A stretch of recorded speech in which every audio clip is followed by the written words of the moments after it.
Hare Krishna. So very happy to see all of you once again. Let us begin. Om Ajnanatimirandhasya Jnananjana Shalakaya Chakshurunmilitam Yena Tasmai Shri Gurave Namaha.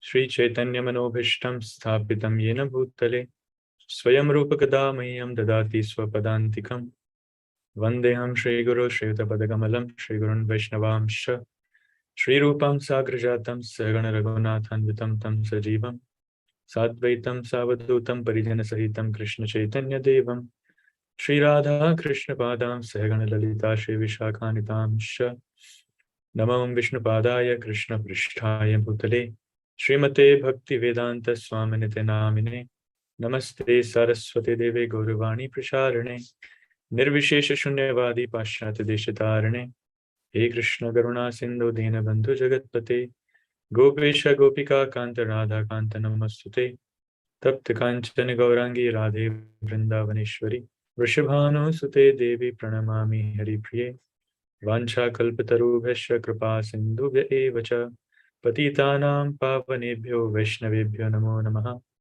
जय श्री कृष्ण चैतन्य प्रभु नित्यानंद श्री अद्वैत गदाधर श्रीवासादि गौर भक्तवृंद। हरे कृष्णा कृष्णा कृष्णा हरे हरे हरे राम राम राम हरे हरे। ओम नमो भगवते वासुदेवाय ओम नमो भगवते वासुदेवाय ओम नमो भगवते वासुदेवाय। नारायणं नमस्कृत्य नरं चैव नरोत्तमं देवीं सरस्वतीं व्यासं ततो जयमुदीरयेत्। नष्टप्रायेषु अभद्रेषु नित्यं भागवत सेवया भगवती उत्तमश्लोके भक्तिर्भवति नैष्ठिकी। हरे कृष्णा। अंतर्राष्ट्रीय कृष्ण भावनामृत संघ इस्कॉन के द्वारा आयोजित इस बुधवार सत्संग कार्यक्रम में आप सबका स्वागत है। Happy to see all of you once again. तो हम जो चर्चा कर रहे हैं, हमारी विषय वस्तु वो है, पिछली बार हमने देखा था अध्याय 17 में कि कैसे परीक्षित महाराज जो है कली को दंड देते हैं। कली से उनका वार्तालाप होता है, कली से मिलते हैं, और कली जो है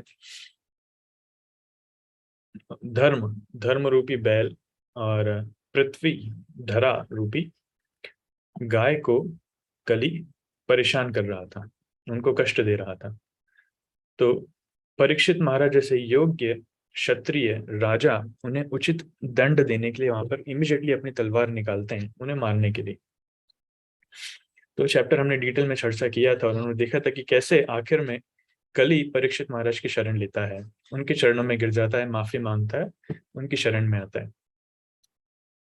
तो क्षत्रिय का धर्म है कि शरणागत की रक्षा करना। एक बार भगवान राम से किसी ने पूछा गया था, जब विभीषण भगवान राम की शरण में आ रहे थे, तो कुछ भक्त लोगों ने भगवान राम को बताया कि हो सकता है कि ये झूठ मूठ की शरण ले रहा है, हो सकता है राम या फिर रावण इसे अपना गुप्तचर बनाकर आपके पास भेज रहा है। तो भगवान राम बहुत एक सुंदर श्लोक कहते हैं, इसमें कहते हैं कि अगर कोई व्यक्ति झूठ मूठ भी मेरी शरण लेगा तब भी मेरा कर्तव्य है कि मैं उसको शरण दूंगा, मैं उसकी रक्षा करूंगा। तो मुझे नहीं पता विभीषण किस मनोभाव से आया है, लेकिन मेरी शरण में आया तो मेरा कर्तव्य है उसको शरण देना। भगवान इतने कृपालु। तो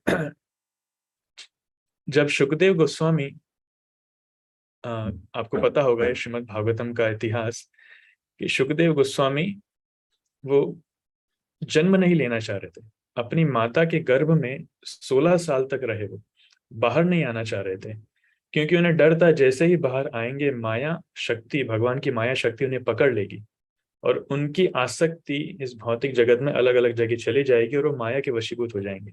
इसलिए वो माता के गर्भ से बाहर नहीं आना चाह रहे थे। तो माता काफी परेशान भी हो रही थी। तो व्यासदेव से उनकी बातें चल रही थी, व्यासदेव कह रहे थे बेटा बाहर आओ, लेकिन सुखदेव गोस्वामी साफ साफ मना कर रहे थे, नहीं मैं बाहर नहीं आऊंगा, माया से वशीभूत हो जाऊंगा। तब कृष्ण को स्वयं आना पड़ता है और कृष्ण कहते हैं ठीक है, मैं आपको आश्वस्त करता हूँ, मैं आपको ये आशीर्वाद देता हूँ कि आप माया के वश में नहीं आएंगे, आप हमेशा माया से मुक्त रहेंगे। तो तब जाकर के सुखदेव गोस्वामी माता के गर्भ से आते हैं और आते ही सुखदेव गोस्वामी पैदल चलना चालू कर देते हैं, वहां से जाना चालू कर देते हैं, मतलब रुकना नहीं चाहते अपने परिवार वालों के साथ। और उनके पिताजी व्यासदेव स्वयं, जिन्होंने श्रीमद् भागवतम को लिखा है, सारे वैदिक शास्त्रों को लिखा है, वो व्यासदेव स्वयं उनके पीछे पीछे जाते हैं, उनको रोकते हैं, अरे बेटा रुको रुको रुको, लेकिन वो रुकने वाले कहाँ थे। सुखदेव गोस्वामी जा रहे हैं जा रहे हैं जा रहे हैं जा रहे हैं, तो व्यासदेव विफल हो गए, व्यासदेव थक गए, लेकिन सुखदेव गोस्वामी चलते जा रहे हैं। ये दिव्य लीला है। तो वहां पर व्यासदेव एक प्लान बनाते हैं, अपने कुछ शिष्यों को भेजते हैं कि आप जाओ सुखदेव गोस्वामी के सामने जाके यह श्लोक बोलो। तो वो 2 श्लोक बोलते हैं, जिसमें से एक श्लोक होता है अहो बकियम स्तन कालगूटम जिघ्घाम सयाप्यात असाध्वी, कि कैसे पूतना वो राक्षसी भगवान को मारने के लिए अपने स्तनों में विष लगा के आई थी, कालकूट विष लगा के आई थी, लेकिन लेबे गतिम धात्रिपदम, भगवान ने वो विष तो पान किया, उनका दूध भी पान किया, और साथ साथ उनका प्राण वायु भी निकाल लिया। तो वो आई तो थी भगवान को मारने के लिए, लेकिन भगवान ने सिर्फ एक छोटा सा अच्छा उनका कार्य देखा कि ये माता के रूप में आई है। तो उस छोटी सी भावना को देखकर भगवान ने उन्हें आध्यात्मिक जगत में धात्री की पदवी दे दी, माता के समान पदवी दे दी। तो उसमें कहते हैं आखिरी लाइन में, कम्वा दयालु शरणम प्रपद्ये, इतने दयालु भगवान है, इनको छोड़कर हम और किसकी शरण में जाएं, कि जो मारने के लिए आ रहा है उनको हम माता की पदवी दे रहे हैं, इससे दयालु और कौन हो सकता है। तो भगवान की करुणा, भगवान की दया का वर्णन वहां पर आता है। सो वही चीज की यहाँ पर चर्चा हो रही है कि परीक्षित महाराज ने कली को आश्रय भी दिया, और इसके बाद कली जो है, कली अब सोच रहा है, कली को आश्रय दिया था 4 जगह, आई होप आपको याद होगा, 4 जगह थी जहां पर मांसाहार होता है, जहां पर नशा होता है, जहां पर अवैध यौन संबंध होता है, और जुआ खेलते हैं। इसके अलावा गलत तरीके से एकत्रित धन जहां पर है, वहां पर कली वास कर सकता है। लेकिन परीक्षित महाराज के राज में ऐसा होता ही नहीं था, कहीं भी ऐसा संभव नहीं था। इसलिए दे तो दिया है कली को यह स्थान, लेकिन कली को फिर भी प्रवेश करने के लिए मौका नहीं मिल रहा है। तो कली अभी भी मौका ढूंढ रहा है, मैं कैसे प्रवेश करूं, कैसे इस राज्य में प्रवेश करूं, क्योंकि मेरा समय आने वाला है। भगवान चले गए हैं, भगवान के जाते ही कलयुग स्टार्ट होता है। कृष्ण स्वधाम उपगते धर्म ज्ञान आदि भी सह कलौ नष्ट तृषाम येषाम पुराणार्को अधुनोदितः। तो भगवान जैसे अपने धाम को चले जाते हैं, कृष्ण स्वधाम उपगते धर्म ज्ञान आदि भी सह कलौ नष्ट तृषाम येषाम, उस समय कली चालू होता है। तो कृष्ण जा चुके हैं, परीक्षित महाराज यहाँ पर हैं, लेकिन परीक्षित महाराज जैसे योग्य शासक के रहते हुए कली को प्रवेश करने की अनुमति नहीं मिल रही। इसलिए ये जो अध्याय चालू होता है वो यहीं से चालू होता है, जिसकी हम चर्चा कर रहे हैं, कि जब तक अभिमन्यु के शक्तिशाली पुत्र महाराज परीक्षित इस जगत में राज कर रहे हैं, तब तक कली प्रवेश ही नहीं कर पा रहे, वो उसको मौका ही नहीं मिल रहा है कहाँ से वो प्रवेश करे। इसलिए कली बड़ी विस्मय स्थिति में है, उसे समझ में नहीं आ रहा क्या करना चाहिए। तो आगे वर्णन आता है कि जैसे, लेकिन फिर भी प्रवेश तो करना है, प्रवेश तो करना है। और एक श्लोक बहुत अच्छा इसमें लिखा है, The very day, the moment the personality of Goddess Shri Krishna left this earth, the personality of Kali, who promotes all kinds of irreligious activities, came into this world. तो कली तो आ गया भगवान के जाने पर, लेकिन प्रवेश उसे नहीं मिल रहा है। तो तात्पर्य में प्रभुपाद जी बहुत अच्छी चीज लिखते हैं। प्रभुपाद जी लिखते हैं कि if there is an arrangement, मैं आपको दिखाता हूँ स्क्रीन पे,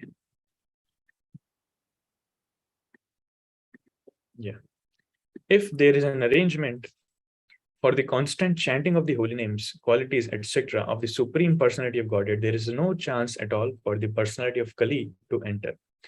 तो हम देख सकते हैं कि कली के प्रवेश करने का समय आ चुका है कृष्ण के जाते ही, लेकिन फिर भी परीक्षित महाराज के रहने के कारण कली मौका नहीं पा रहे हैं।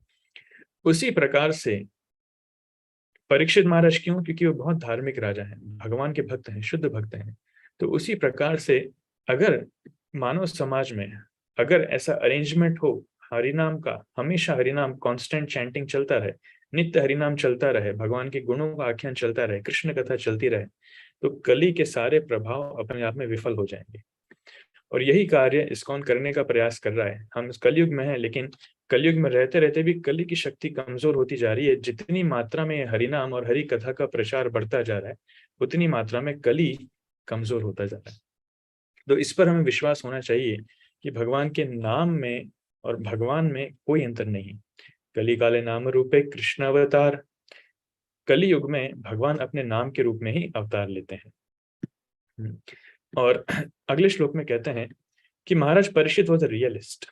महाराज परीक्षित एक बहुत ही प्रैक्टिकल राजा थे। Like the bee who accepts only the essence of a flower, जो सिर्फ सार ग्रहण करते थे। वो जानते थे कि ये युग कली का है।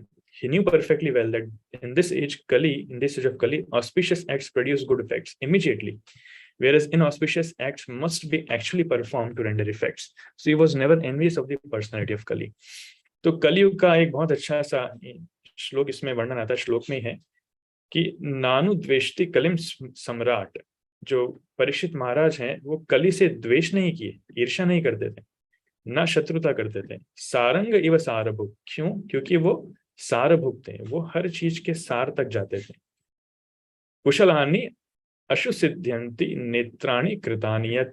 इसका मतलब कलयुग का एक बहुत बड़ा एडवांटेज है, बहुत अच्छी चीज है कली में, कि बुरे कार्य जब करते हैं तो उस कार्य के करने के बाद उसका बुरा फल मिलता है, लेकिन अच्छे कार्य को करने के बाद उसका अच्छा फल नहीं, उसको सोचने से ही उसका अच्छा फल मिल जाता है। तो ये कली का सबसे बड़ा एडवांटेज है।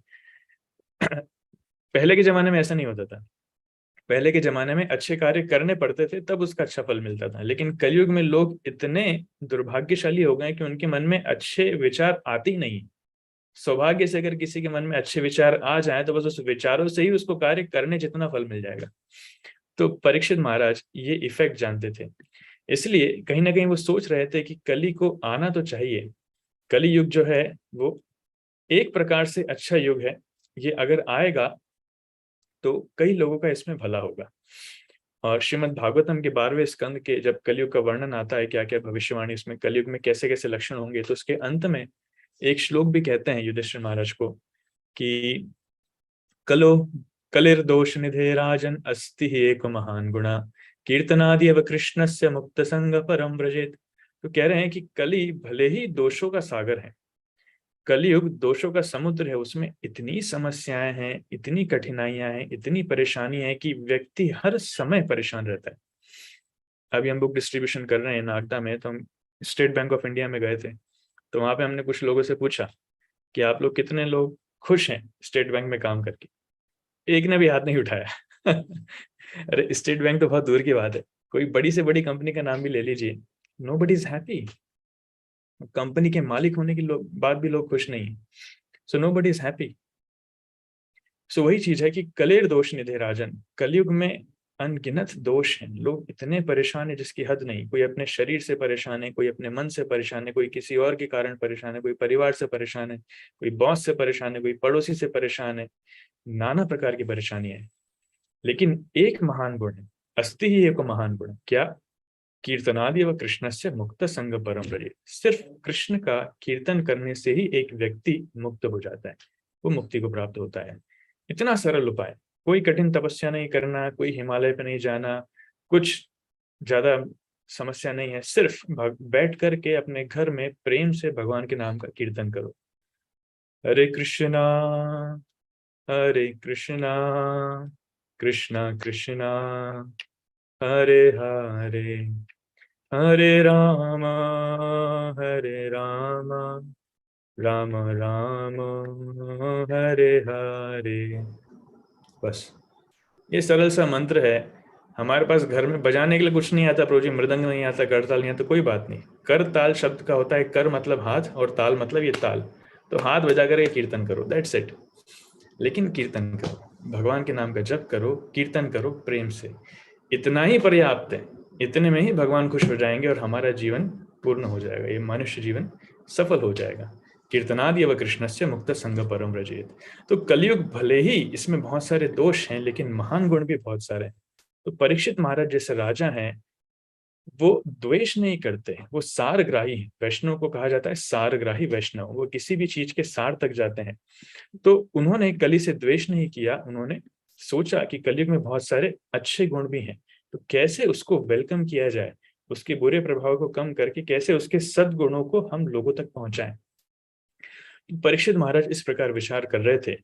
उन्होंने ये भी सोचा कि जो कम बुद्धिमान वाले लोग हैं, जो कम बुद्धि वाले लोग हैं, वो कली युग में इंद्रिय उनकी अनकंट्रोल रहेगी। मैं आपको श्लोक दिखाता हूँ। I will show you the verse. ये श्लोक है 8वां श्लोक, जिसमें कहते हैं, किम नु बालेषु शूरेण कलिना धीर भीरुणा अप्रमत्तः प्रमत्तेषु यो वृको नृषु वर्तते। मतलब बालेषु, किम नु बालेषु, among the less intelligent persons, जो लोग बुद्धिमान, मतलब जिनकी बुद्धि इतनी ज्यादा नहीं है, वो क्या करेंगे, वो कलियुग के दुष्प्रभाव से प्रभावित हो जाएंगे। मतलब बड़ी ही आसानी से कली के प्रभाव में फंस जाएंगे, उनका जीवन बिगाड़ेंगे। हम देखते हैं आजकल कितनी मात्रा में, किसी भी देश में चले जाइए, लोग कितने आसानी से बिगड़ जाते हैं। मतलब विदेशों की बात तो छोड़ दी जाए, भारत में देख लीजिए, अच्छा व्यक्ति ढूंढना ही मुश्किल है, बहुत मुश्किल। लेकिन जो लोग सेल्फ कंट्रोल्ड हैं, जो अपने आप पे नियंत्रण कर सकते हैं, जो भगवान के भक्त हैं, उन्हें डरने की जरूरत नहीं। They have nothing to fear. उन्हें किसी डर की जरूरत नहीं। भले ही कलयुग है, लेकिन जिन्होंने अपने आप पे कंट्रोल कर रखा है भक्ति के माध्यम से, उन्हें आवश्यकता नहीं है डरने की। उदाहरण दे रहे हैं तो ये राजा the king was powerful like a tiger and took care of the foolish careless persons. तो इस प्रकार राजा ने अपने राज्य में लोगों की मदद करी। तो परीक्षित महाराज इस प्रकार सोच रहे हैं कि कली को कैसे वेलकम किया जाए। साथ ही साथ बहुत सारे विचार उनके मन में आ रहे हैं, और एक श्लोक यहाँ पर लिखा गया है कली के वर्णन के बारे में, जो आपको अब मिलता है। मैं आपकी स्क्रीन पर दिखाता हूँ। It's a very beautiful verse. Prabhupada ji इसमें बहुत अच्छा तात्पर्य देते हैं। 10वें नंबर का श्लोक है। अगर आपके पास भागवत है तो आप खोल करके बैठ सकते हैं। 18 अध्याय का 10वां नंबर का श्लोक है। या कथा भगवतः कथा नेयो कर्मणः गुण कर्माश्रया पुंभिः संसेवयास्ता बभूषुभिः। इसका मतलब, those who are desirous of achieving complete perfection in life must submissively hear all topics that are connected with the transcendental activities and qualities of the personality of Godhead who acts wonderfully। तो जो भी इस कलयुग में अपने जीवन की पूर्णता प्राप्त करना चाहते हैं, उन्हें क्या करना चाहिए? मस्ट, इंग्लिश में लिखते हैं मस्ट, मतलब अवश्यम भावी। ये कोई ऑप्शनल नहीं है कि कर भी सकते हैं, नहीं भी कर सकते हैं। रोजी सेवा करने से चलेगा क्या? रोजी मैनेजमेंट करने से चलेगा क्या? प्रचार करने से चलेगा क्या? सब कुछ है, लेकिन साथ ही साथ कृष्ण कथा को और कृष्ण नाम को सुनने में रुचि होना ही चाहिए। वो अवश्यम भावी है। They must submissively hear all topics that are connected with the transcendental activities and qualities of Krishna। उन्हें भगवान के गुणों से, भगवान के कार्यों से संबंधित उन दिव्य विषयों के बारे में सुनना ही चाहिए, सुनना ही पड़ेगा, जो भी अपना जीवन पूर्ण करना चाहता है। तो प्रभुपाद जी लिखते हैं, The systematic hearing of the transcendental activities, qualities, names of Lord Krishna pushes one towards eternal life। Systematic hearing means knowing him gradually in truth and fact, and this knowing him in truth and fact means attaining eternal life as stated in Bhagavad Gita। तो कुछ लोगों की आदत है, इसको highlight करने के पीछे उद्देश्य ये था कि कुछ लोगों की आदत है कि वो भगवान के तत्व के बारे में नहीं सुनना चाहते। जैसे यहाँ पर लिखते हैं प्रोजी कि तत्वतः जानना जरूरी है। वो भगवत तत्व के बारे में नहीं सुनना चाहते हैं, वो भगवान की लीलाओं के बारे में सुनना चाहते हैं। विशेषकर आप देखेंगे भारत में कितनी ही भागवत सप्ताह चल रही है, भागवत कथा चल रही है, और उन भागवत कथाओं में जो कथाकार है वो किस पर विचार करते हैं, किस पर चर्चा करते हैं? सीधा भागवतम के दशम स्कंद पे जाते हैं, और उस दशम स्कंद में भी रास पंचोध्याय की रास लीला वाले 5 अध्याय उस पर जाकर के चर्चा करते हैं। नहीं, ये विधि नहीं है, ये गलत है। भगवान के बारे में यहाँ पे साफ साफ कह रहे हैं आचार्य कि हमें भगवान के कार्यों को सुनना चाहिए, भगवान के गुणों के बारे में सुनना चाहिए, भगवान के नाम के बारे में सुनना चाहिए। नाम रूप गुण लीला, और वो भी कैसा होना चाहिए? It should be systematic hearing, not haphazard. कभी यहाँ से कभी वहां से, जहां से अच्छा लगा वहां से रीडिंग करने लग जाएंगे। भक्त लोग कभी कभी पढ़ते हैं किताब है प्रभुपाद जी की, तो जी आज मैंने ये अध्याय पढ़ लिया तो कल मैंने कहीं और से दूसरा अध्याय पढ़ लिया, आज तीसरी किताब उठा ली, कल चौथी किताब उठा ली। नहीं, ऐसा नहीं। The hearing, the reading should be systematic. Systematic मतलब क्रमशः हम आगे बढ़े, धीरे धीरे करके।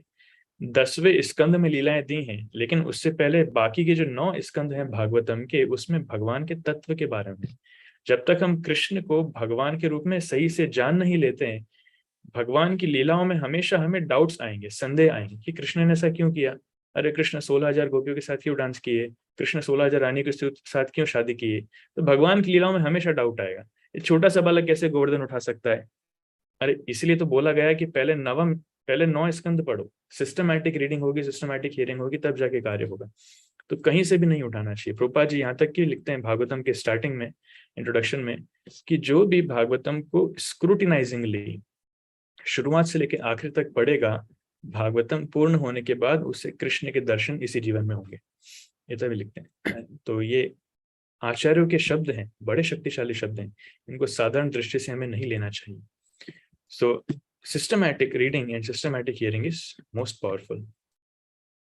तो इस प्रकार कली के बारे में विचार करते हैं महर्षि परीक्षित, और आगे वर्णन आता है जिसमें कहते हैं, ऋषि हैं, ऋषि कह रहे हैं सुत गोस्वामी से, नौ ध्यान दीजिए ये भागवतम कहाँ हो रही है, सुखदेव गोस्वामी परीक्षित महाराज को बता रहे हैं, लेकिन ये वर्णन कौन बता रहा है, सुत गोस्वामी नैमिषारण्य में साधुओं को बता रहे हैं। उन साधुओं को बता रहे हैं कि ये भागवतम सुखदेव गोस्वामी ने इस तरह से परीक्षित महाराज को बताई थी। तो वो सारे साधु क्या कर रहे थे, भागवतम श्रवण करने से पहले वो सारे साधु यज्ञ कर रहे थे, 1000 साल तक वो यज्ञ कर रहे थे। तो उस यज्ञ को करते करते उस यज्ञ के धुएं से उनका शरीर काला हो गया, their bodies have become black, उसमें लिखा है उनका शरीर पूरा काला हो गया, लेकिन उस यज्ञ से वो संतुष्ट नहीं हुए। ये 12वां श्लोक है जिसमें कहते हैं कि we have just begun the performance of this fruitive activity, a sacrificial fire, but we are without certainty of its results because of the many imperfection in one action.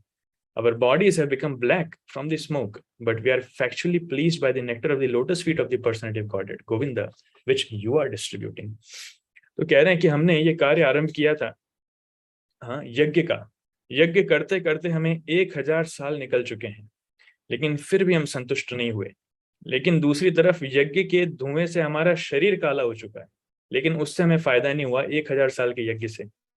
लेकिन सुत गोस्वामी, आप जो भी भगवान की कथा, भगवान गोविंद की इस अमृतमयी कथा का वर्णन कर रहे हैं, उससे हम पूरी तरीके से संतुष्ट हैं। We are factually pleased. Factually मतलब वास्तविकता, फैक्ट में हम वास्तविकता में संतुष्ट हैं।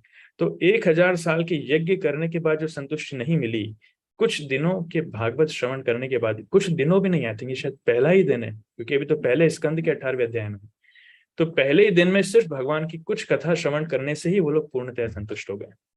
ये भगवत कथा का महत्व है कलयुग में। तो कुछ लोग बोलते हैं, रिमेम्बर, कुछ लोग ऐसे भी करते हैं कि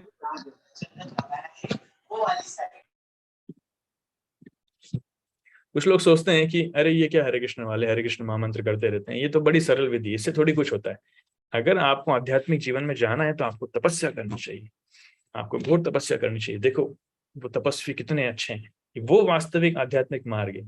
ये बैठ करके भगवान की कथा सुनना, भगवान का नाम जप करना, इसमें कौन सी बड़ी बात है, तो बच्चे बच्चे भी कर लेंगे। अरे बच्चे बच्चे तो कर लेंगे, लेकिन आप करके दिखाइए ना बाबा। जो भक्त लोग हैं उनसे पूछिए 16 माला करना कितना कठिन है। आए दिन प्रश्न आते हैं, प्रभु जी 16 माला नहीं हो पा रही, कैसे होगी। तो 16 माला करना कितना कठिन है, इतना आसान नहीं है।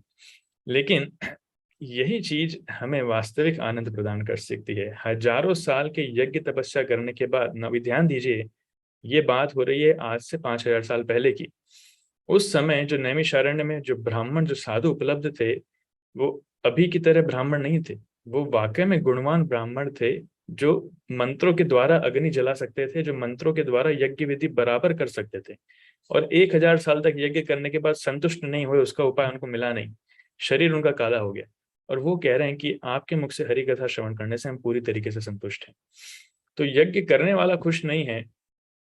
तो अभी हम लोग इस समय 5000 साल बाद, जब ब्राह्मण उस हिसाब से नहीं है, जब ब्राह्मण ज्यादा लालची हो चुके हैं, उनकी शक्ति उतनी नहीं है, तो अभी की स्थिति में कैसे हम यज्ञ करके खुश हो सकते हैं, संभव ही नहीं है। इसलिए एकमात्र साधन है कि हमें हरिनाम का आश्रय लेना चाहिए, हरि कथा का आश्रय लेना चाहिए। कलयुग में सिर्फ यही है, कलयुग नाम आधारा। कितने ही शास्त्रों में कलयुग में नाम के ऊपर वर्णन आया है। तो ये प्रश्न हमें हमेशा अपने आप से पूछना चाहिए। मैं जानता हूँ आप जितने भक्त लोग यहाँ पर उपस्थित हैं, हर एक व्यक्ति जप कर रहा है, तो कोई सा भी दिन ऐसा नहीं जाना चाहिए जब हमारा जप छूटे। हरिदास ठाकुर वो दिन में 3 लाख नाम करते थे, मतलब 192 राउंड्स, 192 माला। एक माला करने में हमें लगता है 5 से 7 मिनट, मान लीजिए 6 से 7 मिनट, तो 192 राउंड्स करने में लगते हैं दिन में 21 से 22 घंटे। वो रोजाना करते थे।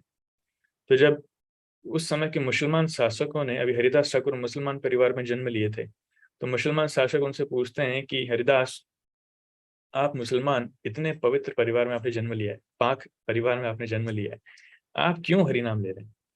आपको नमाज पढ़ना चाहिए। तो हरिदास कहते हैं कि मेरा नाम ही हरिदास है, मैं हरि का दास हूँ। और इतने सारे मुसलमान हैं जो मुसलमान धर्म का पालन कर रहे हैं, अगर उसमें से एक नहीं करेगा तो क्या फर्क पड़ जाएगा, छोड़ दीजिए ना, क्यों इतना विचलित हो रहे हैं? लेकिन वो राजा कहाँ मानने वाला था।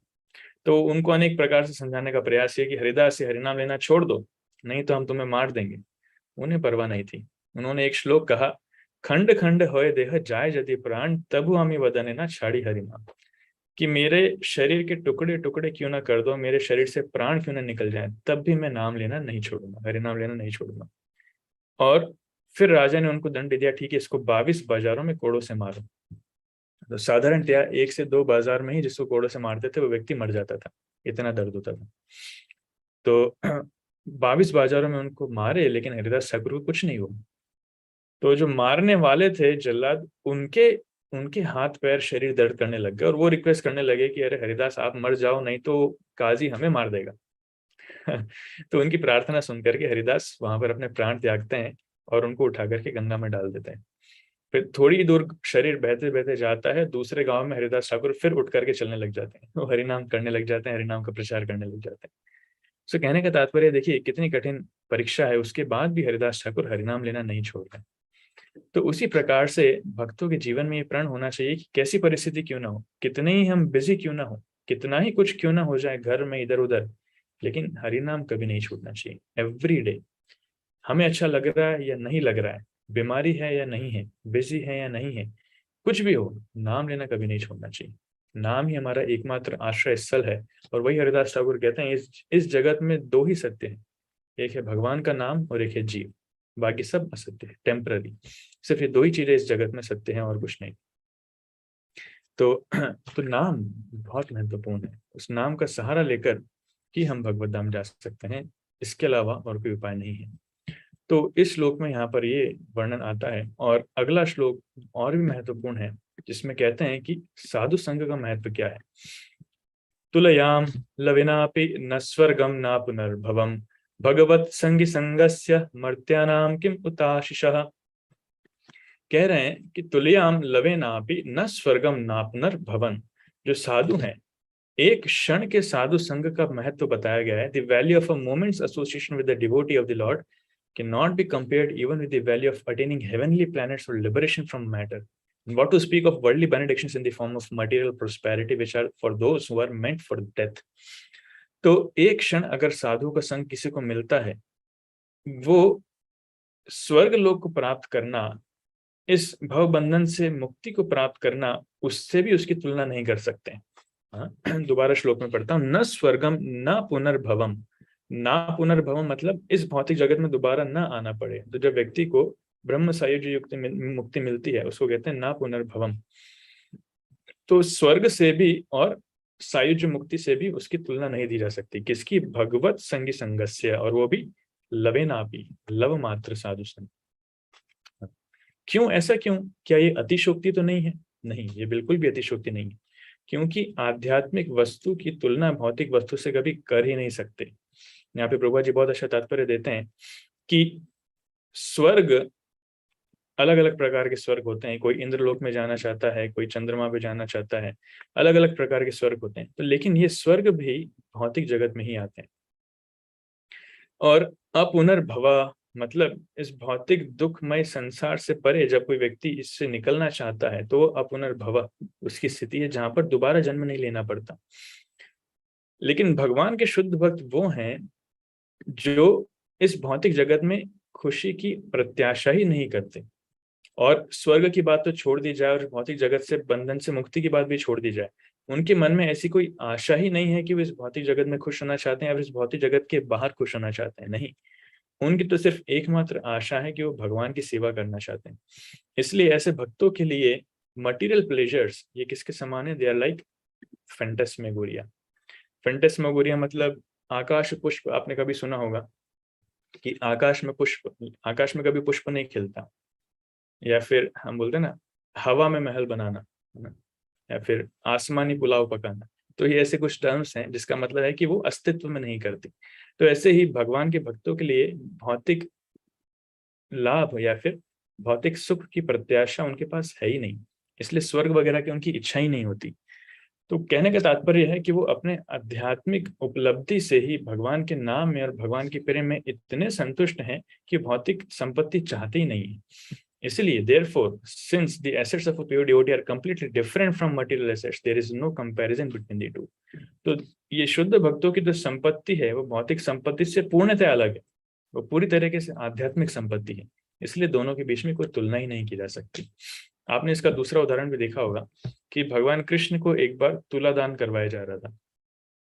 तो एक तरफ तराजू में कृष्ण बैठे हैं और दूसरी तरफ सोने की ईंटें लगा करके भगवान का वेट नापा जा रहा है।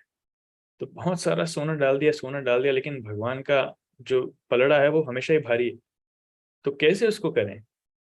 तो किसी ने सजेशन दिया कि इसके ऊपर तुलसी का एक पत्र डाल दो। तुलसी का जैसे एक पत्ता डाला वैसे ही वो वेट नीचे हो गया और भगवान ऊपर हो गए। तो ये इंडिकेट करता है कि आध्यात्मिक और भौतिक वस्तुओं का मेल ही नहीं है, उसकी तुलना ही नहीं की जा सकती। इस पूरे भौतिक जगत की संपत्ति, धन संपदा, ऐश्वर्य, सब कुछ आध्यात्मिक जगत के रंच मात्र एक कण के बराबर भी नहीं, कोई तुलना ही नहीं। इसलिए भक्तों के संग को आध्यात्मिक शक्ति माना गया है।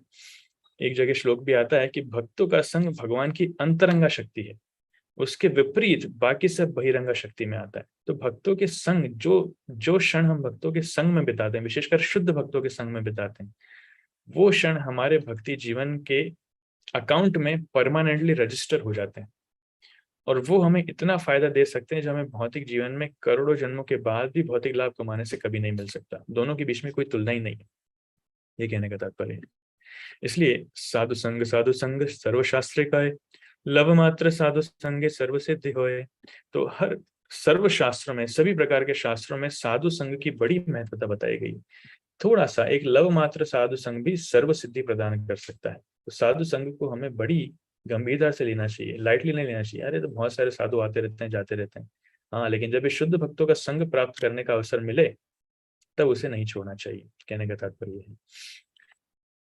तो इसके बाद ये कुछ श्लोक मैं स्किप कर रहा हूँ, अभी नरेशन पे हम आ रहे हैं कि कैसे परीक्षित महाराज को ये श्राप मिलता है। लेकिन ये प्रश्न जब वो पूछते हैं सुत गोस्वामी से, तो वो जवाब में क्या देते हैं, एक बहुत सुंदर श्लोक कहते हैं जो आपके सामने मैं बता रहा हूँ। ये कहते हैं कि O rishis who are as powerfully pure as the sun, I shall try to describe you the transcendental pastimes of Vishnu as far as my knowledge allows. As the birds fly in the sky as far as their capacity allows, so do the learned devotees describe the Lord as far as their realization allows.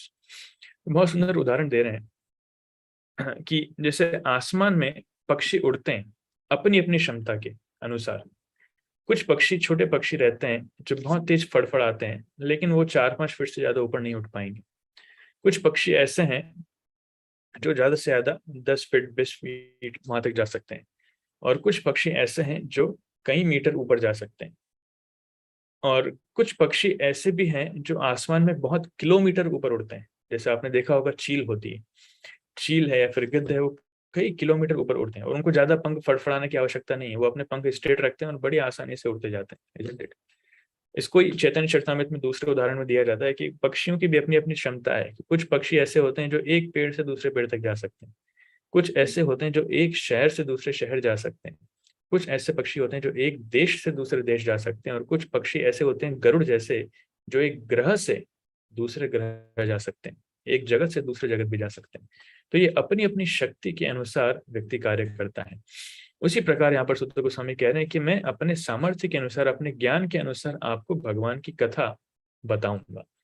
तो कभी कभी भक्तों से बोला जाता है कि प्रभु जी बताइए, थोड़ा भगवान की कथा बताइए। वो विनम्रता पूर्वक बताना नहीं चाहते हैं, दैट्स गुड, सीनियर्स के सामने नहीं बताना चाहिए, लेकिन जब मौका आए भगवान की कथा करने का मर्यादा व्यतिक्रम न करते हुए उस समय हमें लज्जित नहीं होना चाहिए। सिद्धांत बोलिया चित्ते न करो आलस, यहाँ हईते कृष्ण लागे सुदृढ़ मानस। तो सिद्धांत बोलने में, कृष्ण सिद्धांत बोलने में हमें आलस नहीं करना चाहिए। उससे क्या होगा, हम कृष्ण में हमारा मन सुदृढ़ रूप से लगेगा। तो जितनी हमारी शक्ति है, उस शक्ति, उस सामर्थ्य के अनुसार हमें प्रचार करना चाहिए। ये प्रचार बहुत आवश्यक है, इसलिए उस समय हमारी अयोग्यता नहीं देखना चाहिए, प्रचार करना चाहिए। श्लोक बड़ा इंपॉर्टेंट है, दोनों श्लोक, जिसमें कहते हैं एकदा धन उद्यम या विचरण मृगयान बने मृगान अनुगतः श्रान्तः क्षुधितस्तृषितो भृशम जलाशयम् अचक्षानः प्रविवेश तमाश्रमं ददर्श मुनिमासीनं शांतम मिलितलोचनम। यहाँ से स्टार्ट होता है। विशुद्ध गोस्वामी कहते हैं कि एक बार की बात है कि महाराज परीक्षित जब शिकार पर जा रहे थे, तब वो बहुत ज्यादा भूखे प्यासे हुए और थक गए। शिकार का पीछा करते करते, स्टैक्स मतलब जो हिरण है, हिरण का पीछा करते करते वो बहुत ज्यादा थक गए और भूख और प्यास उनको लगने लगी। तो वो पानी की तलाश करने लगे। पानी की तलाश करते करते वो पहुंच गए शमीक ऋषि की कुटिया में। और शमीक ऋषि वहां पर ध्यान की मुद्रा में बैठे थे, अपनी आंखें बंद करके अंदर ही अंदर भगवान के ऊपर ध्यान लगा रहे थे। तो इस अवस्था में वहां पे वो पहुंचे। अभी श्रील प्रभुपाद जी बहुत अच्छा तात्पर्य लिखते हैं। प्रभुपाद जी कहते हैं, the supreme Lord is so kind to his pure devotees that in a proper time he calls such devotees up to him and thus creates an auspicious circumstance for such devotee, for the devotee. Maharaj Parikshit was a pure devotee of the Lord, and there was no reason for him to become extremely fatigued, hungry or thirsty, because a devotee of the Lord never becomes perturbed by such bodily demands. तो कहने का तात्पर्य यह है, अभी कहानी चालू ही नहीं हुई उससे पहले श्रील प्रभुपाद जी ने हमें बता दिया कि महाराज परीक्षित जैसे शुद्ध भक्त के लिए यह परिस्थिति एकदम अलग है।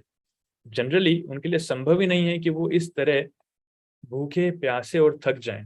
इसका उदाहरण है कि जब महाराज परीक्षित श्रीमद् भागवतम सुन रहे थे, ऑफ कोर्स जो इसके बाद हुआ है, महाराज परीक्षित जब श्रीमद् भागवतम का श्रवण कर रहे थे, तो 7 दिन 7 रातें कंटिन्यूअसली महाराज परीक्षित न तो सोए, न कुछ खाया, न कुछ पिया और न कोई थकान उनको हुई, एक झपकी भी उनको नहीं आई। तो कृष्ण कथा में महाराज परीक्षित की इतनी रुचि है और अपने शरीर पर इतना नियंत्रण है, तो ये कैसे संभव है कि सिर्फ कुछ क्षणों के, कुछ घंटों के ही अभ्यास से, इस शिकार के अभ्यास से परीक्षित महाराज इतने थक गए, इतने भूखे और इतने प्यासे हो गए कि आगे जो कृत्य करने वाले उन्होंने किया। तो कहने का तात्पर्य है, ये परीक्षित महाराज से अपेक्षित नहीं है, लेकिन ये भगवान का आयोजन है। भगवान अपने शुद्ध भक्तों को एक उचित समय पर अपने पास बुलाना चाहते हैं, इसीलिए वो ऐसी कुछ योजना करते हैं ताकि वो ऐसा कुछ भक्त कार्य करे जिससे वो अपने पास वापस आ सके। इसका दूसरा बहुत अच्छा उदाहरण है जो आता है चित्रकेतु महाराज। आपने सुना होगा, भागवतम में आगे आएगा। चित्रकेतु महाराज भगवान के शुद्ध भक्त थे, तो भगवान उनसे बहुत प्रेम करते थे, वो जल्दी जल्दी उन्हें वापस बुलाना चाहते थे। तो इसलिए चित्रकेतु महाराज से गलती उन्होंने करवा दी कि चित्रकेतु महाराज कैलाश पर्वत में जाते हैं और शिवजी की गोद में पार्वती माता को देखकर थोड़ा सा हंस देते हैं, बोले हंस देते हैं और एक कमेंट कर देते हैं। तो शिवजी तो जानते हैं चित्रकेतु महाराज को, वो उनके मित्र हैं, तो वो सीरियसली नहीं लेते हैं, लेकिन पार्वती गुस्सा हो जाती है और वो चित्रकेतु को श्राप दे देती है कि आप जाके असुर बन जाइए। तो चित्रकेतु महाराज अपने विमान से उतरते हैं और माता को प्रणाम करते हैं और वो श्राप स्वीकार कर लेते हैं। उस समय भगवान शिव चित्रकेतु महाराज के लिए एक श्लोक कहते हैं कि देखो देवी, ये है भगवान नारायण के भक्त, वो उनमें इतना सामर्थ्य है कि चाहते तो आपको भी पलटकर श्राप दे सकते थे, लेकिन उन्होंने कुछ नहीं किया, विनम्रता पूर्वक आपका श्राप स्वीकार कर लिया। तो वो कहते हैं, नारायण परा सर्वे न कुतश्चन बिभ्यति स्वर्गापवर्ग नरकेषु अपि तुल्यार्थ दर्शिना, कि भगवान के भक्त वो किसी चीज से नहीं डरते हैं, उनके लिए स्वर्ग नर्क सब कुछ समान है, कोई भेद नहीं देखते हैं किसी चीज में, क्योंकि उनकी चेतना वहां पर नहीं है। तो चित्रकेतु महाराज फिर वृत्रासुर बन जाते हैं। वृत्रासुर का वर्णन आता है, जो वृत्रासुर इंद्र से लड़ते हैं और इंद्र को एक प्रकार से हरा भी देते हैं। फिर इंद्र जो है भगवान विष्णु के आदेशानुसार दधीची मुनि की हड्डियों से वज्र बनाते हैं और उससे वृत्रासुर को मारते हैं। मारते हैं क्या, वृत्रासुर बोलते हैं इंद्र आओ मुझे मारो, मुझे मरना है आपके इस अस्त्र से, मैं खड़ा हूं, आओ मुझे मारो। तब इंद्र आके मारते हैं। तो इस लीला के माध्यम से हम देखते हैं कि चित्रकेतु महाराज के साथ अगर ये नहीं होता तो उनको काफी लंबा समय लगता भगवान के पास जाने में, लेकिन भगवान ने लीला आयोजित करी ताकि वो बड़ी जल्दी उनके पास चले जाएं। उसी प्रकार से यहाँ पर हम देखते हैं कि परीक्षित महाराज को भगवान अभी अपने पास बुलाना चाहते थे, तो उन्होंने ये लीला रची ताकि परीक्षित महाराज को ये श्राप मिले और वो बड़ी जल्दी 7 दिन में ही अपना शरीर त्याग करके भगवान के पास, भगवान के धाम को लौट जाए। सो ये तात्पर्य बहुत महत्वपूर्ण है, इसलिए तात्पर्य में पूरा पूरा पढ़ूंगा। इसमें कह रहे हैं कि but by the desire of the Lord, even such a devotee can become apparently fatigued and thirsty just to create a situation favorable for his renunciation of worldly activities. तो ये भगवान की इच्छा स्वरूप इतना महान भक्त भी भूखा प्यासा हो सकता है ताकि वो इस भौतिक जगत से संन्यास ग्रहण कर भगवान के पास जा सके, विरक्त होकर जा सके। One has to give up all attachment for worldly relations before one is able to go back to Godhead. तो भगवत धाम जाने के पहले योग्यता क्या है कि उसे इस भौतिक जगत से हर प्रकार की आसक्ति से मुक्त होना पड़ेगा, तभी वो भगवत धाम जा सकता है। And thus, when a devotee is too much absorbed in worldly affairs, the Lord creates a situation to cause indifference. तो अगर देखते हैं कि कोई भक्त जानबूझकर नहीं छोड़ पा रहा, मतलब वो विरक्त नहीं हो पा रहा, बहुत ज्यादा आसक्त है, तब भगवान ऐसी परिस्थिति क्रिएट करते हैं जिससे वो इस भौतिक जगत से विरक्त हो जाए। इसका एक और श्लोक आता है, यस्याहम अनुगृह्णामि हरिष्येतत्थनम शनैः, कि भगवान जिस पर विशेष कृपा करते हैं भगवान उसका सब कुछ छीन लेते हैं, इसलिए उनका नाम है हरि, जो हर लेते हैं। वैसे भारत में सबको पता है, इसलिए लोग कृष्ण के पास जाने में डरते हैं, लेकिन भगवान वो स्थिति हर किसी के साथ नहीं करते हैं, सिर्फ विशेष भक्तों के साथ करते हैं जो इस भगवान के आशीर्वाद को स्वीकार करने के योग्य हैं।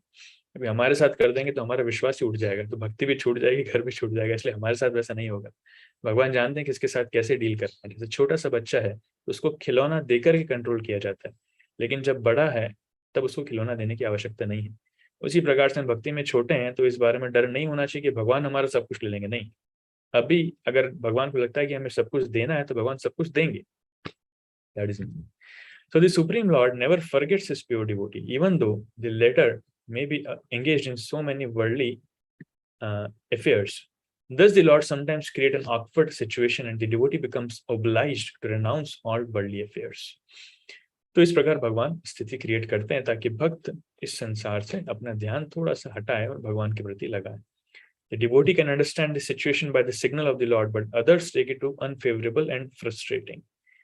तो भक्त भगवान के इस सिग्नल को समझता है। इसका प्रैक्टिकल उदाहरण हम देखते हैं श्रील प्रभुपाद जी के चरित्र में कि श्रील प्रभुपाद जी वो इतने बुद्धिमान है, हम सभी जानते हैं, इतने योग्य हैं, इतने एक्सपर्ट हैं कि वो उनकी कुंडली में था कि अगर वो भौतिक जगत में प्रगति करते तो आज वो अंबानी, टाटा, बिरला इनके कंपैरिजन में होते हैं, लेकिन भगवान को उनसे आध्यात्मिक कार्य करवाना था। तो इसलिए उनके इतने प्रयास के बावजूद भी वो अपने व्यवसाय में सफल नहीं हो पा रहे थे। इतना प्रयास उन्होंने किया, व्यवसाय में सफल नहीं हो पा रहे थे। आखिर में उनकी कुछ एक आध जो फैक्ट्री बची थी इलाहाबाद में, उसमें आग लग गई और चोरी हो गई, तो उनकी सारी धन संपदा खत्म हो गई। तो ये खबर जब उन पे पहुंची कि अभय बाबू आप लुट गए हैं, आपके व्यवसाय में आग लग गई है, चोरी हो गई, तो श्रील प्रभुपाद जी वहां पे हंसने लगे और उनको ये श्लोक याद आया कि यस्याहम अनुगृह्णामि हरिष्येतद्धनम शनैः, कि भगवान जिस पर अपनी विशेष कृपा करते हैं उसका सारा धन चुरा लेते हैं, हर लेते हैं। तो ये देखते हुए उन्होंने श्रील प्रभुपाद जी निष्कर्ष निकाला कि भगवान का ये विशेष आशीर्वाद है, अभी मैं सारे बंधनों से मुक्त हूँ। उसके बाद श्रील प्रभुपाद जी जाते हैं भगवत प्रचार में, संन्यास ग्रहण करते हैं और भागवतम का अनुवाद चालू करते हैं और कुछ सालों बाद विदेश जाते हैं, अमेरिका जाते हैं। और हम देखते हैं कि इस कृत्य के कारण श्रील प्रभुपाद जी ने वो कार्य किया जो इतिहास में कोई नहीं कर पाए, इतिहास छोड़ो भविष्य में भी कोई नहीं कर सकता, श्रील प्रभुपाद जी ने जो प्रचार किया।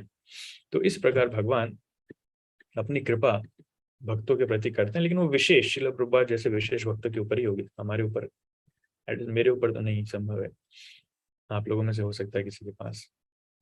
The devotee can understand the situation by the signal of the Lord, but others take it to an unfavorable and frustrating. तो भक्त लोग समझते हैं, प्रभुपाद जी जैसे हंस रहे थे, लेकिन दूसरे लोग उसको दुर्भाग्य मानेंगे, अरे क्या दुर्भाग्य, भगवान की भक्ति करने का यही फल है। नहीं, सब लोग नहीं समझ सकते। So Parikshit Maharaj was to become the medium for the revelation of Bhagavatam. क्या उद्देश्य था? भगवान चाहते थे कि श्रीमद् भागवतम का प्राकट्य हो, और वो किसके माध्यम से हो? परीक्षित महाराज के माध्यम से। तो भागवतम देखिए इतना महत्वपूर्ण ग्रंथ है कि भागवतम के प्राकट्य के लिए भगवान ने परीक्षित महाराज को जाना उचित समझा, वो लीला रची ताकि परीक्षित महाराज जाएं और भागवतम प्रकट हो, जिससे हम जैसे बद्ध जीवों का कल्याण हो सके। हम बैठ करके भागवतम पढ़ें, इस पर चर्चा करें और इसके माध्यम से हम भगवत धाम जा सकें। तो जितने भी भक्त लोग भागवतम पढ़ रहे हैं, जानिए हम परीक्षित महाराज के ऋणी हैं। परीक्षित महाराज ने अपना जीवन सेक्रीफाइस किया इस भागवतम के लिए। या सो हैड, जैसे अर्जुन को माध्यम बनाया था गीता के लिए, ऐसे परीक्षित महाराज को माध्यम बनाया भागवतम के लिए। अदरवाइज परीक्षित महाराज की, उनको ये भूख प्यास और थकान का कोई प्रयोजन नहीं था, वो संभव नहीं था उनके लिए। इसमें कह रहे हैं अगले श्लोक में कि अब मैं श्लोक नहीं पढ़ूंगा, मैं डायरेक्टली कहानी बताता हूँ कि उस समय जब वो शमिक ऋषि के आश्रम में गए तो शमिक ऋषि ध्यान की मुद्रा में बैठे थे, आंखें बंद करके। The Muni's sense organs, breath, mind and intelligence were all restrained from material activities. तो जो मुनि है शमिक ऋषि की सारी इंद्रियां नियंत्रित थी, वो भौतिक जगत में थी नहीं। वो अंदर ही अंदर परमात्मा के ध्यान में इतने मग्न थे कि उन्हें पता ही नहीं था कि बाहर क्या हो रहा है, कौन आया है, कौन सी ऋतु चल रही है, क्या चल रहा है, कुछ पता नहीं था। उनकी सांस, उनका मन, उनकी बुद्धि, उनके इंद्रियां सब कुछ नियंत्रण में थी।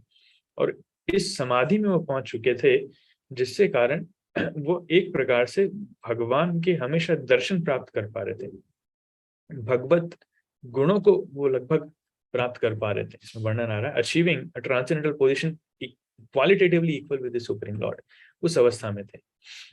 तो प्रभुपाद जी लिख रहे हैं, it appears that the Muni whose hermitage the king entered was in yogic trance. The transcendental position is attained by 3 processes. ठीक है, मैं उसमें नहीं जा रहा हूँ। So आगे वर्णन आता है कि the sage in meditation was covered by the skin of the stag and long compressed hair was scattered all over him. तो जो साधु थे, जो शमिक ऋषि थे, शमिक ऋषि उन्होंने मृग चर्म पहन रखी थी और उनके लंबे लंबे बाल थे जो पूरे शरीर में बिखर रहे थे पीछे। और वो राजा वहां पर आए। राजा जिनका गला प्यास के कारण सूख गया था, वो वहां पर आते हैं और उनसे पानी मांगते हैं, हे ऋषिवर मुझे प्यास लगी है, मुझे पीने के लिए थोड़ा सा जल चाहिए। इस प्रकार से पानी मांगते हैं। लेकिन भगवान की लीला के अनुरूप जो शमिक ऋषि वो ध्यान में इतने मग्न हैं, भगवान भी परमात्मा के रूप में शमिक ऋषि के हृदय में बैठे हैं। भगवान इतना उनसे आदान प्रदान कर रहे हैं या फिर इतना उनको आनंद प्रदान कर रहे हैं कि वो उनका ध्यान टूट ही नहीं रहा है, वो टूट नहीं पा रहा है। इसलिए बड़ी असमंजस, बड़ी समस्या वाली परिस्थिति वहां पर क्रिएट हो गई। तो परीक्षित महाराज पूरी पृथ्वी के राजा हैं और वो एक साधु के पास आए हैं और वो जल मांग रहे हैं, उन्हें जल नहीं मिल रहा है। मान लीजिए प्रधानमंत्री हमारे पास आते हैं, मेरे पास आते हैं और मुझसे बोलेंगे मुझे पानी चाहिए पीने के लिए, और मैं अपने कार्य में बिजी हूँ, मैं ध्यान ही नहीं दे रहा हूँ, तो कितना बड़ा अपमान है। अरे मोदी जी स्वयं आ रहे हैं और मैं पानी नहीं दे पा रहा हूँ, कितना बड़ा अपमान है। तो इसी प्रकार से परीक्षित महाराज पूरी पृथ्वी के राजा हैं और शमिक ऋषि के पास आकर पानी मांग रहे हैं और शमिक ऋषि की आंखें ही नहीं खुल रही। तो परीक्षित महाराज ने इसे अपमान के रूप में लिया कि मेरा स्वागत तो नहीं कर रहे हैं, मुझे बिठाना चाहिए, एक सीट देना चाहिए, ठीक है भले ही छोटा सा आसन दे दें, एक सीट देना चाहिए, एक जगह देना चाहिए, पानी देना चाहिए, थोड़ा मीठे अच्छे शब्दों में बात करना चाहिए। लेकिन ये ऋषि ये तो कुछ नहीं कर रहा, ये आंखें भी नहीं खोल रहा है। इस प्रकार तो राजा को ये बहुत ज्यादा विस्मयकारी और ये अपराध जनने लगा कि नहीं, ऐसा नहीं होना चाहिए। प्रभुपाद जी तात्पर्य में लिखते हैं, द लॉ ऑफ रिसेप्शन, मतलब अतिथि को कैसे स्वीकार करना चाहिए। The law of reception in the course of the Vedic principle states that even if an enemy is received at home, must be received with all respects.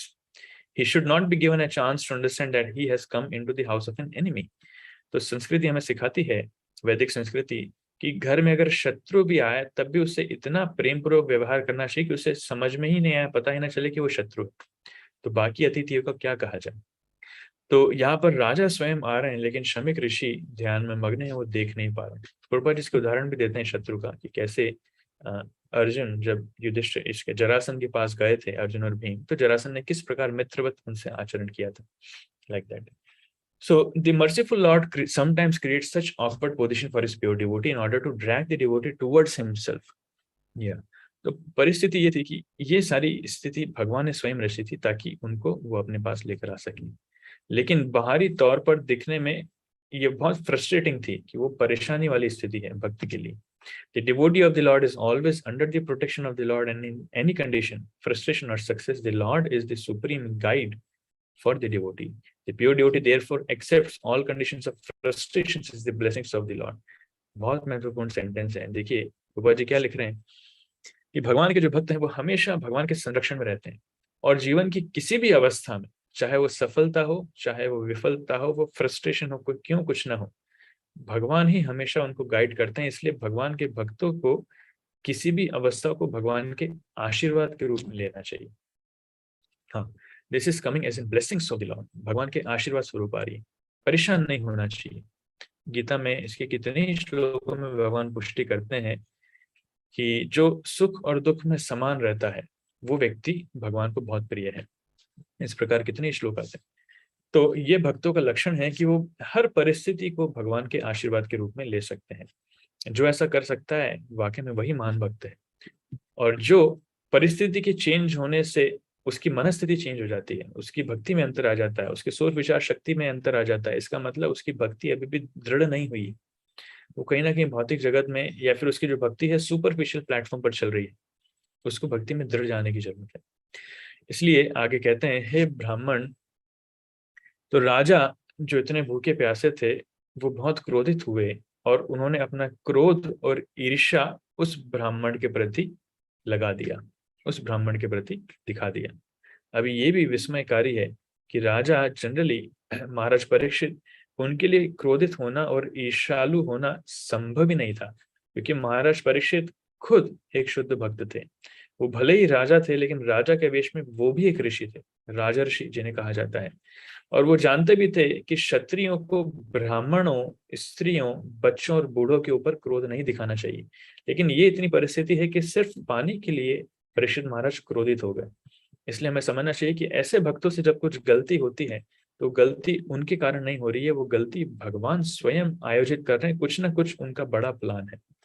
Gita में इसकी पुष्टि होती है। इसमें कहते हैं, अपि चेत सुदुराचारो भजते माम अनन्य भाग, साधुरेव समन्तव्यः सम्यग् व्यवसितो हि सः, क्षिप्रं भवति धर्मात्मा शाश्वत शांतिम निगच्छति, कौन्तेय प्रतिजानीहि न मे भक्तः प्रणश्यति। तो इन दो श्लोकों में भगवान बता रहे हैं कि महान भक्तों से अगर कभी कुछ गलती भी हो जाती है तब हमें उसको सीरियसली नहीं लेना चाहिए, क्योंकि वो अपने भक्ति के प्रभाव से उस गलती से ऊपर उठकर वो भगवान की उस शुद्ध भक्ति में दोबारा स्थित हो जाएंगे। इसलिए उन्हें साधु ही मानना चाहिए। साधुरेव समन्तव्यः सम्यग् व्यवसितो हि सः, उन्हें साधु मानना चाहिए और वो हमेशा अपनी भक्ति में दृढ़ रहेंगे। तो शरीर की कुछ कंडीशनिंग्स की वजह से कभी कभी महान भक्तों से गलती हो जाती है, but we should not take that very seriously. इसलिए यहाँ पर भी परीक्षित महाराज की जो गलती है उसको सीरियसली नहीं लेना चाहिए था। सॉरी, शमिक ऋषि की जो गलती है उसको सीरियसली नहीं लेना चाहिए था, और राजा ये जानते थे, लेकिन इसके बावजूद भी अपने क्रोध पर नियंत्रित नहीं कर पाए और उन्होंने शमिक ऋषि के गले में एक मरा हुआ सांप डाल दिया, जो आगे श्लोक में आएगा। तो ये सब भगवान के आदेशानुसार, आयोजन अनुसार हुआ है। ओके, आगे कह रहे हैं कि while leaving the king being so insulted picked up a lifeless snake with his bow and angrily placed it on the shoulder of the sage and then returned to his palace। तो गुस्से में जाते समय राजा ने अपने धनुष से एक मरा हुआ सांप उठाया जो पास में था और शमिक ऋषि के गले के आसपास डाल दिया और वो चले गए वहां से। और शमिक ऋषि को अभी भी पता नहीं क्या चल रहा है, वो अभी भी ध्यान में बैठे हैं कि उनके गले में एक सांप आ गया है, मरा हुआ सांप। क्योंकि जीवित सांप तो सिर्फ शिवजी संभाल सकते हैं, बाकी सब मरा हुआ संभाल सकते हैं। तो मरा हुआ सांप आ गया, लेकिन उनका अभी भी ध्यान नहीं टूट रहा है। राजा उस समय चले गए। तो इस प्रकार राजा ने कार्य किया। देख सकते हैं कि दैववश, भगवान के आयोजन वश है। तो जाते जाते राजा इस बारे में सोच रहे थे, परीक्षित महाराज इस बारे में सोच रहे थे और खुद से ही बात कर रहे थे कि कहीं वाकई में श्रमिक ऋषि ध्यान में तो नहीं थे। उनकी इंद्रियां, उनकी आंखें सब कुछ बंद थी, या फिर वो ध्यान दिखाने का नाटक कर रहे थे ताकि वो सिर्फ जो मैं क्षत्रिय ब्राह्मण से थोड़ा सा नीचे आता है कुल में, उनसे बात नहीं करना चाह रहे थे, मुझे अवॉइड करने के लिए वो ड्रामा कर रहे थे कि वाकई में ध्यान कर रहे थे। तो इस प्रकार से परीक्षित महाराज सोच विचार कर रहे थे और दुखी हो रहे थे कि नहीं नहीं, लगता है वो वाकई में ध्यान में थे। प्रभुपाद जी लिखते हैं इसमें, repentance comes into the mind of a good soul as soon as he commits something wrong. Prabhupada ji लिखते हैं बहुत महत्वपूर्ण सेंटेंस कि ये जो पश्चाताप है, ये पश्चाताप एक गलत कार्य करने के बाद जो व्यक्ति को गलती फील होती है कि मैंने गलत कर दिया, ऐसा नहीं करना चाहिए था मुझे, ये भावना किसके मन में आती है? जो एक अच्छा व्यक्ति है, अ गुड सोल। जैसे वो कुछ गलत करता है उसके मन में भावना आती है नहीं मुझसे गलती हो गई, और फिर अपनी गलती की क्षमा मांगता है उसको सुधारना चाहता है। तो परीक्षित महाराज क्योंकि राजर्षि थे, वो भगवान के भक्त थे और ज्यादा कुछ बड़ा अपराध नहीं किया था उन्होंने, लेकिन फिर भी उनके मन में ये भाव चल रहे थे कि कहीं मुझसे गलती तो नहीं हो गई, कहीं वो साधु वाकई में ध्यान मग्न तो नहीं थे। तो इसलिए भक्त का ये लक्षण है, हमें देखना चाहिए कि हम जब गलती करते हैं तो हमारे मन में वो पश्चाताप, पश्चाताप तो नहीं कहना चाहिए, रिपेंटेंस मतलब वो ग्लानी आती है कि नहीं, वो ग्लानी का भाव आता है कि नहीं। अगर ग्लानी का भाव आ रहा है तो समझना चाहिए हाँ इट्स ओके, लेकिन ग्लानी के भाव नहीं आ रहा, गलती करने के बाद ऐसा लग रहा है नहीं नहीं मैंने तो गलत की, मतलब मैंने तो कम किया और ज्यादा करना चाहिए था, सांप के साथ साथ 2 4 बिच्छू और डाल देना चाहिए था, नहीं ऐसा भाव आ रहा था मतलब हमारी स्थिति बहुत गई भी थी। कभी कभी होता है लड़ाई झगड़े में ऐसा लगता है मैंने तो कम बोला, इसको और बोलना चाहिए था, बोलना तो ठीक है मारना चाहिए था, नहीं भक्त के मन में ऐसे विचार कभी नहीं आता। थोड़ा सा भी किसी को थोड़ा सा दुख अगर पहुंचाते हैं तो वो अपने आप में दोष देखते हैं कि मुझे नहीं करना चाहिए था, मुझे सहन करना चाहिए था। तो इस प्रकार की अच्छी भावना जिसके मन में आती है वो ग्लानि की भावना, इसका मतलब वो भक्ति में प्रगतिशील है।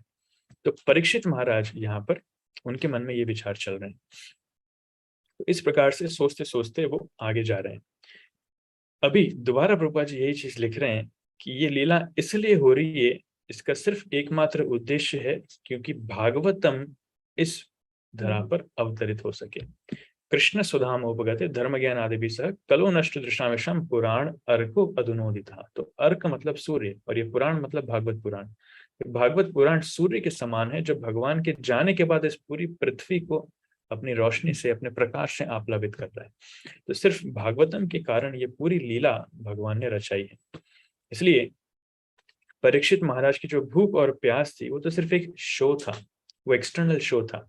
लेकिन अब इसका दूसरा स्थिति ये भी है, ये वही परीक्षित महाराज हैं जिन जो अपनी माता के गर्भ में जब थे तो इनके ऊपर अश्वत्थामा ने ब्रह्मास्त्र छोड़ा था, और ब्रह्मास्त्र जब वहां पर आया था तो उसकी गर्मी बहुत प्रचंड होती। तो परीक्षित महाराज ने भगवान की कृपा से वो बड़ी आसानी से सहन कर पा लिया। तो ये भूख और प्यास थोड़ा सा क्या बिगाड़ सकता था उनका, लेकिन इस समय इतना स्थिति ऐसी बिगड़ गई कि वो कंट्रोल नहीं कर पाए। तो एक्सटर्नली अगर देखा जाए, एक प्रकार से देखा जाए तो ये सिर्फ शो है, क्योंकि वास्तव में लीला प्लान कुछ और है, भगवान का प्लान कुछ और है। या तो उस शमिक ऋषि के एक बेटे थे जिनका नाम था श्रृंगी। वो कहीं दूर कुछ अपने मित्रों के साथ खेल रहे थे, छोटा सा लड़का था, ब्राह्मण का लड़का, वो अपने मित्रों के साथ खेल रहा था। और जैसे ही उसने ये सुना कि परीक्षित महाराज ने उनके पिताजी के साथ ये कर दिया है, तो वो श्रृंगी से रहा नहीं गया और वो श्रृंगी कंट्रोल नहीं कर पाया और वो कुछ सुधार कार्य करना चाहता था।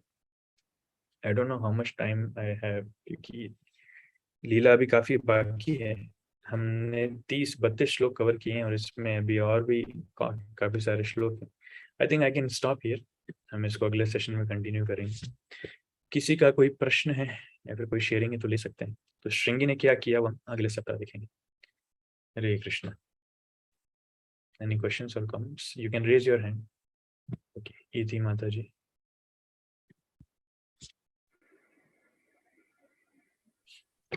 हरे कृष्णा प्रभु जी, धन्यवाद प्रणाम।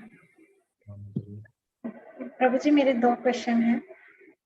जैसे हम भगवान कृष्ण की या विष्णु जी के भक्त होते हैं तो हम उन्हें वैष्णव कहते हैं, पर आपने बताया क्लासरूम में कि भगवान शिव परम वैष्णव है, तो भगवान शिव के भक्तों को वैष्णव मान सकते हैं, उनको क्यों नहीं कहते? नहीं, भगवान शिव के भक्तों को शैवाइट्स कहा जाता है। भगवान शिव को अगर भक्त के रूप में स्वीकार करें तो ठीक है, लेकिन समस्या यहाँ पर आती है कि भगवान शिव के जो भक्त हैं वो उन्हें भक्त रूप में नहीं देखते, वो उन्हें भगवान के रूप में देखते हैं, जो गलत है। तो इस्कॉन के भक्त लोग भी जब जाते हैं, आप चैतन्य चरितामृत पढ़ेंगे, चैतन्य महाप्रभु स्वयं कितने ही शिव मंदिरों में गए, साउथ इंडिया में जब गए, शिव मंदिर के साथ साथ गणेश मंदिर में भी गए, दुर्गा देवी के मंदिर में भी गए, जाकर के प्रणाम भी किया, प्रार्थनाएं भी की, लेकिन उन्हें भगवान रूप में नहीं, भक्त रूप में स्वीकार की। प्रभु जी one more question if you allow. Yes. Chaturmas में जैसे देव शयनी एकादशी में बताया गया कि देवता सो जाते हैं, भगवान विष्णु सो जाते हैं और फिर देव उठनी एकादशी में उठते हैं। फिर ये चतुर्मास में ही इतने सारे व्रत और त्योहार क्यों आते हैं? पहले शिव जी के, फिर गणेश जी का, फिर पितृ, फिर दुर्गा जी का, फिर दशहरा एंड फाइनली दिवाली। सो देवी देवता तो सो गए हैं। राइट। तो I'm just curious. I don't know this question is valid or not. no, it's valid. Nothing is invalid question. Question is question. There is no point of validity or invalidity in that. Yeah, it's a genuine question and I never thought deep into that. तो चतुर्मास में अगर एक तरीके से देखा जाए तो क्योंकि भगवान सोते हैं तो शुभ कार्य मांगलिक कार्य उस समय नहीं करते, तो जो चतुर्मास्य का समय है एक प्रकार से थोड़ा सा अशुभ भी माना जाता है, इसलिए इसमें ज्यादा शुद्धिकरण करने के लिए इस प्रकार के व्रत और तपस्या के विधान ज्यादा है ताकि इसमें हम बहुत ज्यादा शुद्धिकरण कर पाए, हमारी चेतना को बनाए रखें. This can be general answer. So Prabhuji, one more query in this regard is when we are, ये सब यज्ञ हैं एक तरीके के, पूजा पाठ कर रहे हैं, भले ही हमारी उतनी कैपेसिटी नहीं है, सो ये हमारी जो पूजा पाठ और मंत्र हैं जो हम कर रहे हैं दान पुण्य, वो देवी देवता जब सो रहे हैं तो उनके पास जा रहा है या नहीं जा रहा है, something I am not sure. कौन पूजा? आई डोंट नो, अगर किसी डिवोटी को ज्यादा पता है तो वो आंसर कर सकते हैं. मेरा बहुत ज्यादा इसमें नॉलेज नहीं है. किसी को अगर पता हो, you can raise your hand and try to answer. I will be very happy to take this help. Okay, ठीक है, तो मैं थोड़ा सर्च करके आपको मैं बताऊंगा. सॉरी प्रभु जी, I don't know this is right or not, but I was just curious. Fine, perfectly fine. मैं इसमें थोड़ा चर्चा करके फिर आपको पता करके बताऊंगा. Okay, thank you. Any other question और नोट्स?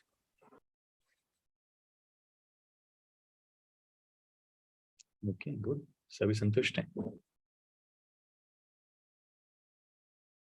ओके, अनामिका माता जी. हरे कृष्णा प्रभु जी, दंडवत प्रणाम. दंडवत प्रणाम माता जी. प्रभु जी, थैंक यू सो मच.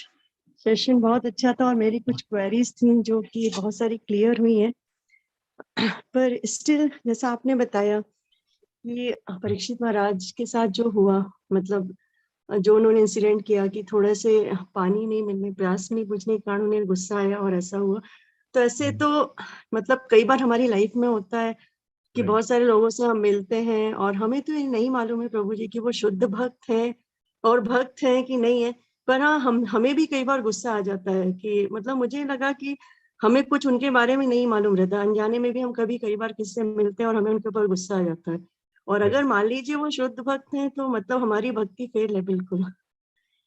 तो क्या हम पूरे पाप के भागी बन जाते हैं प्रभु जी? Very good.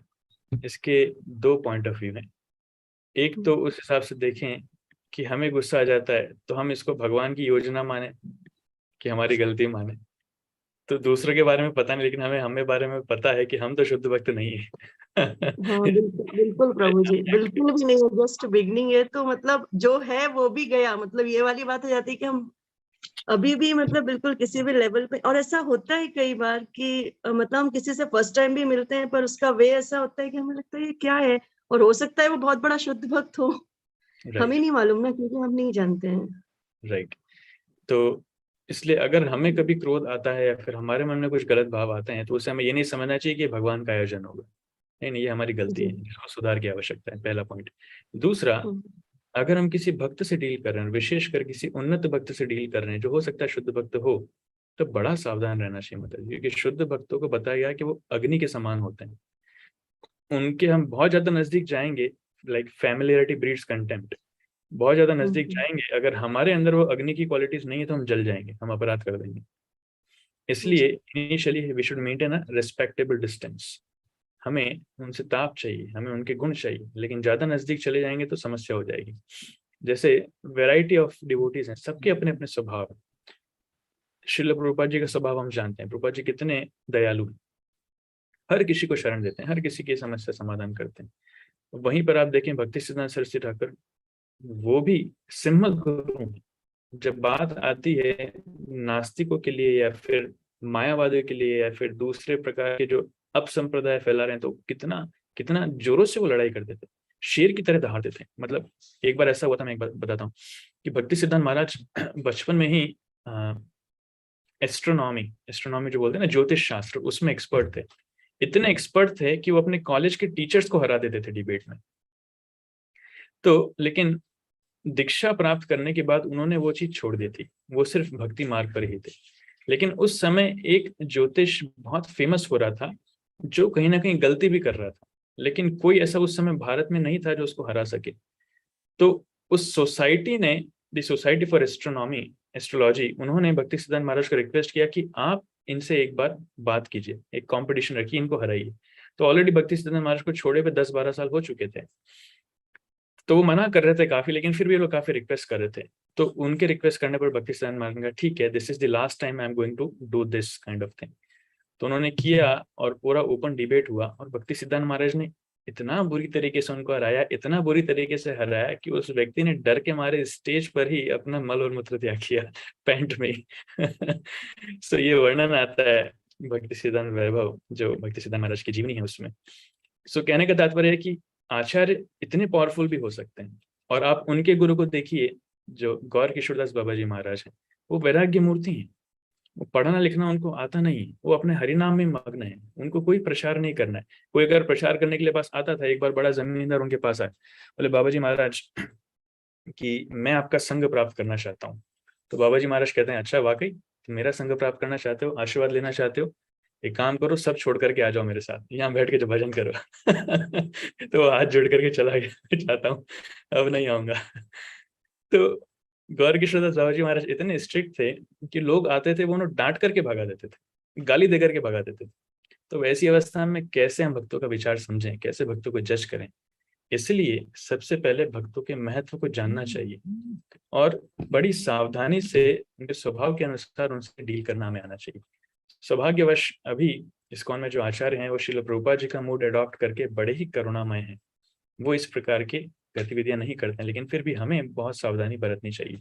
अगर कभी गलती से ऐसा कुछ हो जाता है उनके प्रति अपराध, तो इमीडिएटली जाकर के क्षमा मांगना चाहिए, क्योंकि बिना उनसे क्षमा मांगे उस अपराध का शमन संभव नहीं है। कोई यज्ञ तपस्या, कोई हरिनाम कुछ मदद नहीं करेगा जब तक उनसे क्षमा नहीं मांग पाएंगे। डज इट आंसर्स माता जी?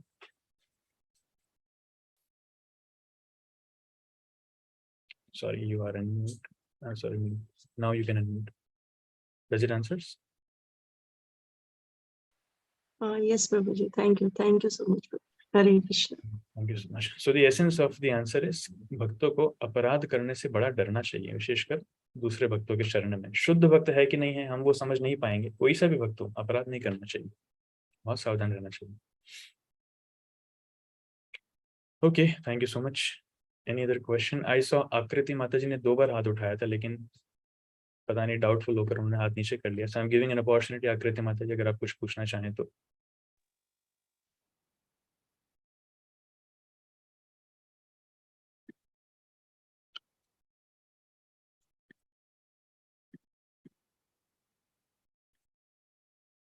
आप अगर पूछना चाहते तो अनम्यूट कर सकते हैं आकृति माता ji, Aakriti Srivastava.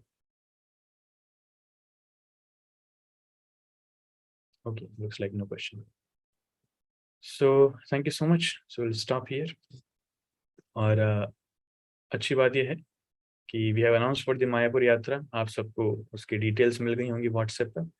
So it's a good opportunity. 9 तारीख उसकी लास्ट डेट है रजिस्ट्रेशन की। और सौभाग्य है हमारा कि हमें श्री श्रीमद भक्ति प्रेम स्वामी महाराज का भी सानिध्य प्राप्त होगा उस मायापुर यात्रा में। तो आप सब जल्दी जल्दी रजिस्टर कीजिए, क्योंकि डेट्स क्लोज होते ही, वो दिसंबर का समय है, उस समय काफ़ी सारी यात्रा निकलती है, विंटर वेकेशंस हैं, तो रूम 6 महीना पहले से बुक हो जाते हैं। इसलिए हम थोड़ा सा ऑलरेडी लेट हैं, इसलिए हमने रजिस्ट्रेशन क्लोज 9 तारीख को ही किया है। तो उस समय तक आप कंपलसरीली रजिस्टर कर लीजिए, फिर उसके बाद इमीडिएटली हमें रूम बुक करना होगा। लास्ट में जो रजिस्ट्रेशन आएंगे उनको हम शायद अकोमोडेट नहीं कर पाए, इसलिए जो भी संदेह हैं, जो भी विचार हैं, सारे आप 9 तारीख तक फिनिश करके 9 तारीख तक रजिस्टर कर लीजिए। Thank you so much. Will stop here. Srila Prabhupada की जय, ग्रंथराज श्रीमद् भागवतम की जय, संवेद गौर भक्त वृंद की जय, गौर प्रेमानंद।